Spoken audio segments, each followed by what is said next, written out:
Bonjour à toutes et à tous, comment ça va? Comment allez-vous? Bienvenue dans une autre vidéo où je pratique mon français. Aujourd'hui, j'ai lu le le sixième chapitre de ce livre de ce ratou-là. Et pour être honnête, ça a été assez dur aujourd'hui parce que ce chapitre, il a 35 pages. Et à vrai dire, même en anglais, 35 pages, lire 35 pages d'affilée comme ça, c'est difficile pour moi. C'est très difficile d'entretenir la concentration au cours de le chapitre. Et après ce que j'avais fait, et j'ai toujours avant de lire un chapitre, je regarde ou je compte les pages. Surtout pour que je sache combien de pages, pour que je peux me préparer mentalement à combien de pages je vais lire. Et aujourd'hui, quand j'ai vu qu'il y avait 35 pages à lire, je me suis dit, OK, aujourd'hui, il me faut le faire un peu différent que d'habitude, parce que normalement, ce que je fais, et quand je le lis, et quand je trouve un mot que je ne connais pas, j'arrête de lire et je le cherche et je crée une carte d'Anki, une carte de vocabulaire, et après, je continue à lire. Mais je savais que si j'essayais de faire ça pendant 35 pages, ça allait être un travail super long et super ennuyeux. Donc je me suis dit, OK, aujourd'hui, ce que je vais faire, quand je trouve un mot que je ne connais pas, je vais le souligner. Donc vous pouvez voir que normalement, en fait, avant de prendre cette décision, c'était dur pour moi parce que je n'aime pas utiliser un pen. Je n'aime pas écrire dans un livre, mais vous pouvez voir que j'ai souligné quelques mots. Par exemple, ici, de fil en aiguille. Et j'ai décidé que, en fait, à l'avenir, ça va être cool de relire ce livre et de voir tous les mots que je ne savais pas avant. Donc bon, j'ai décidé de souligner tous les mots et après avoir fini le chapitre, de chercher tous les mots et de faire toutes les cartes d'Anki d'un coup euh, pour que, bon, comme ça, il ne me faudrait pas m'interrompre tant de fois au cours de lire le chapitre. Mais wow, après avoir lu 35 pages et après avoir cherché, je veux dire probablement 50 mots, parce que je ne cherche pas tous les mots que je ne connais pas, parce que évidemment il y en a beaucoup de mots, parce que c'est un roman. Euh, mais après avoir tout ça, je me sens assez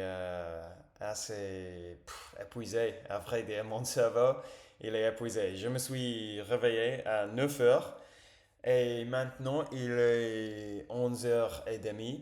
Et depuis que je me suis réveillé, depuis que je me suis levé du lit, je n'avais pas arrêté de faire quelque chose en français. C'est lire ou de chercher des mots ou blablabla. Donc, une sacrée travail. Mais tout va bien. Euh, je voulais dire tout ça parce que je pense qu'aujourd'hui, je vais avoir du mal un peu à me souvenir de toutes les choses qui s'est passées dans le chapitre et d'expliquer bien ce qui s'est passé. Mais peu importe. Je vais essayer quand même. Et comme ça, c'est mieux en fait parce que ça ne va pas te spoiler, ça ne va pas trop te spoiler l'histoire si vous voulez lire l'histoire. Euh, Donc, qu'est-ce qui s'est passé dans le 6e chapitre de Seras-tu là? Donc, on est avec Elliot. L'Elliot de 30 ans, le jeune. Donc, Elliot. Le vieux, la version vieux d'Elliot n'apparaîtra pas, n'apparaît pas dans ce chapitre. Donc, si je dis Elliot, je parle de la version d'Elliot de 30 ans. Donc, on est avec Elliot. Et évidemment, après ce qui s'est passé dans le dernier chapitre, il est assez bouleversé par cet homme vieux qui constate d'être lui. Euh, et il est bouleversé, il est un peu confus et il veut en parler avec quelqu'un. Donc il va chez Matt, son meilleur ami, et quand il arrive, Matt est dans la maison avec cette fille qu'il a rencontrée avant dans la plage. Je ne me souviens pas si c'était le dernier chapitre ou le chapitre avant le dernier chapitre. Mais Matt, il est avec cette fille. Et Elliot arrive. Et Elliot dit à Matt que Matt, mon pote, j'ai vraiment besoin de toi à ce moment. Je dois te parler de quelque chose de très important. Je suis pas bien. Et au début, Matt ne veut pas lui parler parce qu'évidemment, il est avec cette fille et il veut faire quelque chose avec cette fille. Um, et, mais après, il voit sur le visage d'Eliot que c'est grave, que c'est quelque chose de sérieux, de sérieuse. Donc il dit, ok, bon, on va en parler. Et à ce moment-là, la fille, elle s'offende, she gets offended. Comment on dit she gets offended? Elle se vexe, elle se sent offensée. Et elle décide de partir, donc elle part, et Matt la poursuit un peu pour dire non, non, mais ne pars pas, je sais pas, on va parler seulement 5 minutes, blablabla. Et après, elle dit appelle-moi, parce qu'il se rend compte qu'elle va partir, qu'elle va vraiment partir. Donc, il revient dans la maison avec Elliot et Elliot lui explique tout ce qui s'est passé avec le vieux homme et le fait que cet vieux homme a su quelque chose sur sa vie privée qui lui a fait un peu peur, je dirais. Donc, ils en parlent et ils essayent de décider comment il va s'occuper de cette situation. Donc, après, Elliot, il appelle la police et parce il a un ami qui travaille dans la police, un policier qui s'appelle, je ne me souviens pas, comment il s'appelle le policier? Marvin, peut-être? Ah, Maldon. Maldon. Ok, donc il a un ami policier qui s'appelle Maldon. Et on, on apprend um, que la raison pour laquelle ils sont des amis, c'est parce que Elliot, quand il était jeune et que sa mère s'est suicidé, Mardin, il est le policier qui a aidé Elliot avec toute cette situation. Et ils ont entretenu, ils ont entretenu une relation pendant toutes ces années. Et donc, Elliot appelle la police et il parle avec une femme et il dit est-ce que Mardan, il est là? Parce que je voudrais lui parler, je voudrais parler avec lui. Et il est là en fait et il parle avec Mardan. il ne lui expliqua tout ce qui s'est passé. Il lui dit simplement qu'il a besoin de lui, en fait. Et il lui demande si il peut venir chez Elliot pour l'aider. Et donc, Mardon va chez Elliot. Non, en fait, oui, c'est Elliot. Ah, parce que, ok, j'ai perdu quelque chose. Seulement une petite chose, c'est que Elliot, il essaie, à un moment donné, Matt dit à Elliot, c'est dommage que le vieux homme n'a pas laissé quelque chose dans ta maison euh, pour qu'on puisse prendre les fingerprints pour vérifier si l'histoire est vraie ou pas. Si c'est vraiment toi ou si c'est un mensonge et c'est simplement un vieux homme fou. Um, donc, et Elliot, quand Matt dit ça, Elliot dit, ah, mais t'es un génie. En fait, l'homme, il a laissé son briquet pour allumer les cigarettes. C'est briquet, non? Je pense. Donc, le projet, le plan, l'idée qu'a Elliot, c'est que le policier maintenant va venir chez lui et il va enlever les empreintes de ses doigts pour vérifier si c'est le même homme. Donc, maintenant, donc,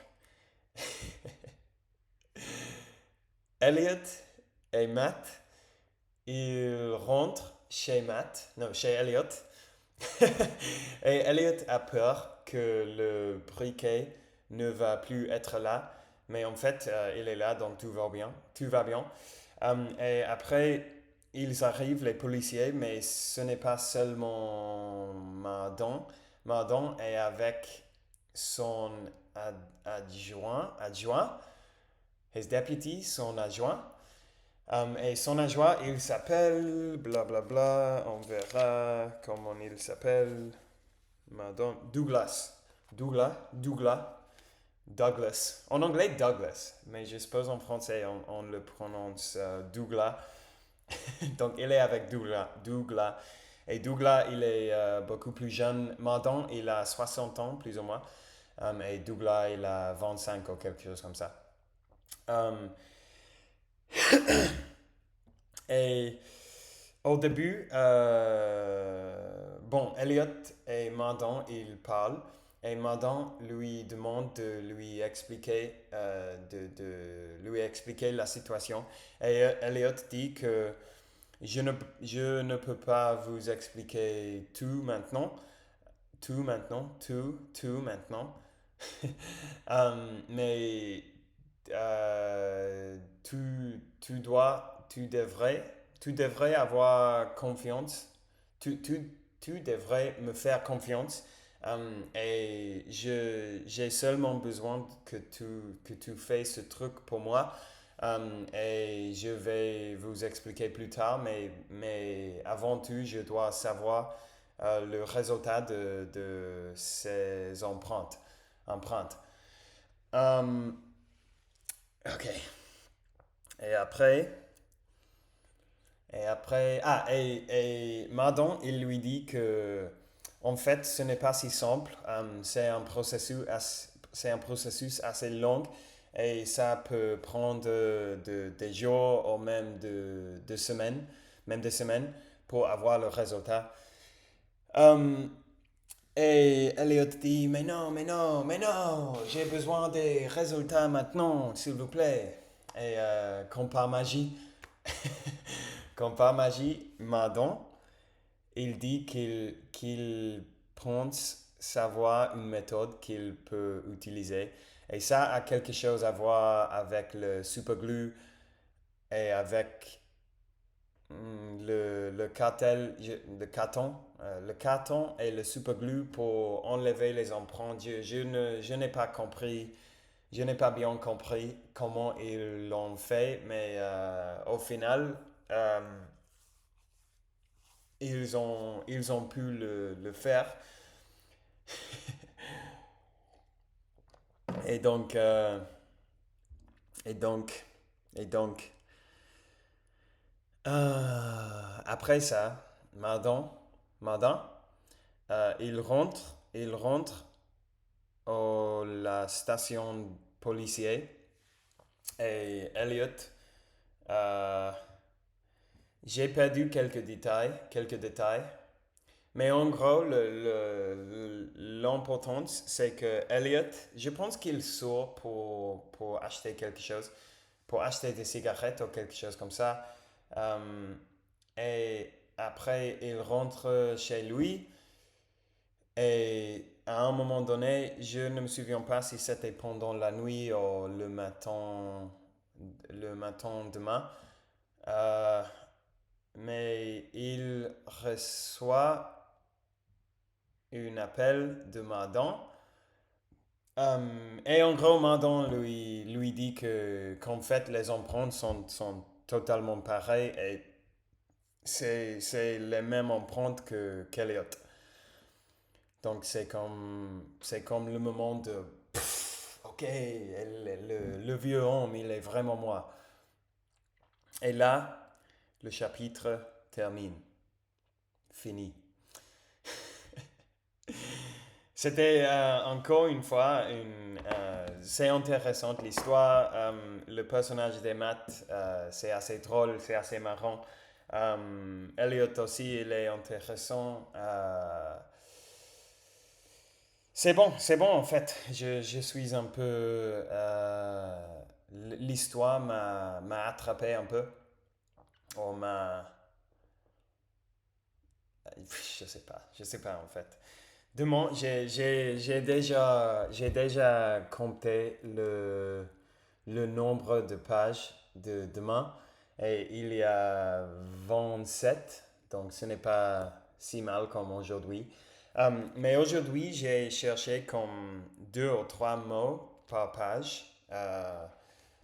Si est-ce qu'il y avait deux ou trois mots que je ne connaissais pas. Mais je pense que dès maintenant, je vais me limiter à un mot par page parce que sinon, c'est un sacré travail, comme j'ai dit. Euh, et j'avais l'intention de vous raconter tous les mots que j'ai appris dans ce chapitre, mais à vrai dire, j'ai pas envie. Ça fait presque 3 heures que je travaille dans ce chapitre et je cherche les mots et maintenant je fais la vidéo. Et c'est super bien en fait. Je trouve que lire des livres, j'apprends plein de choses et évidemment les livres, ça va sembler un peu bête, mais il y a plein de mots, il y a plein de langages. Donc à chaque moment de lire un livre, on va, on va apprendre de nouveaux mots et après on va ancrer les mots qu'on sait déjà pour que à l'avenir, à l'heure de parler, on peut les trouver dans la tête plus facilement. Ça y est les amis, je n'en peux plus. Maintenant, maintenant je vais aller à la salle de sport et je vais dégager mon tête, dégager mon esprit un peu en faisant de l'exercice. Je vais entraîner mes jambes aujourd'hui, donc ça va être un entraînement dur, mais je vais mettre la musique, je vais écouter la musique, je vais te turn off. Comment on dit te turn off? C'est comme épargner ou quelque chose comme ça, non? Je vais éteindre, comment on prononce ça? Je vais, Éteindre. je vais éteindre mon cerveau et je vais recharger un peu. Ok, donc, merci infiniment d'avoir regardé la vidéo aujourd'hui. Merci d'avoir expérimenté cette histoire avec moi. J'ai presque à la moitié maintenant. Et je vous souhaite à tous une super méga hyper bonne journée comme toujours. Si vous souhaitez me soutenir, vous avez le lien à mon Patreon dans la description. Ça y est pour aujourd'hui, mes amis. Merci et on parlera demain. Au revoir.